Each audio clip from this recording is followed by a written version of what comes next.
કાંકરેજમાં કમોસમી વરસાદ અને વાવાઝોડાનો કહેર, ઘરોના પતરા ઉડ્યા, વીજળી પડતા ભેંસનું મોત, ખેડૂતોને ભારે નુકસાન.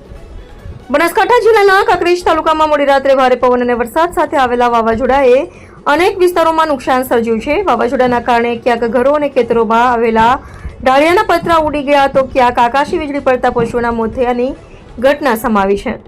ભારે પવન અને વરસાદથી ખેડૂતોના ઉભા પાકોને પણ વ્યાપક નુકસાન પહોંચ્યું હોવાનું જાણવા મળ્યું છે.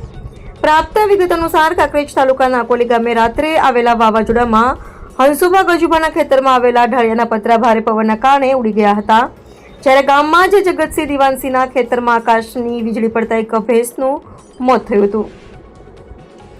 આ ઘટનાને લઈને સંબંધિત તલાટી મંત્રી તેમજ કાંકરેજ તાલુકા વિકાસ અધિકારીને ટેલિફોનિક જાણ કરવામાં આવી છે અને નુકસાનનું સર્વે કરી યોગ્ય વળતર ચૂકવવાની માંગ કરવામાં આવી છે. વાવાઝોડાના કારણે તાલુકાના વિવિધ વિસ્તારોમાં વૃક્ષો પણ ધરાશાયી થયા હોવાનું સામે આવ્યું છે. ઉપરાંત બાજરી સહિતના ઉનાળુ પાકોને પણ નુકસાન પહોંચતા ખેડૂતોમાં ચિંતાનો માહોલ જોવા મળી રહ્યો છે. ખેડૂતોનું કહેવું છે કે પાક તૈયાર થવાના સમયે આવેલા કમોસમી વરસાદ અને વાવાઝોડાએ તેમની મહેનત પર પાણી ફેરી દીધું છે. કાંકરેજ તાલુકામાં પશુ મૃત્યુ, રહેણાંક મકાનો અને ખેતરોમાં આવેલા ઢાળિયાઓને થયેલા નુકસાનને લઈને અસરગ્રસ્ત લોકો દ્વારા સરકાર સમક્ષ તાત્કાલિક સર્વે હાથ ધરી યોગ્ય અને પૂરતું વળતર ચૂકવવાની માંગ ઉઠાવવામાં આવી છે. ખેડૂતો અને ગ્રામજનો હવે તંત્ર દ્વારા ઝડપથી કાર્યવાહી કરવામાં આવે તેવી આશા વ્યક્ત કરી રહ્યા છે.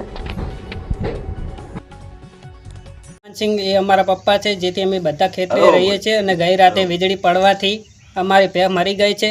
ને અમારે સરકાર તરફથી અમારે એવી માંગ છે કે અમારે મળતર જે સહાય મળે એવી સરકારને અમે માંગ કરીએ છીએ. રાતે વાવાઝોડું આવવાથી મારા પતરા ઉડી ગયા છે. સરકારને એવી માંગ છે કે અમને વળતર મળે.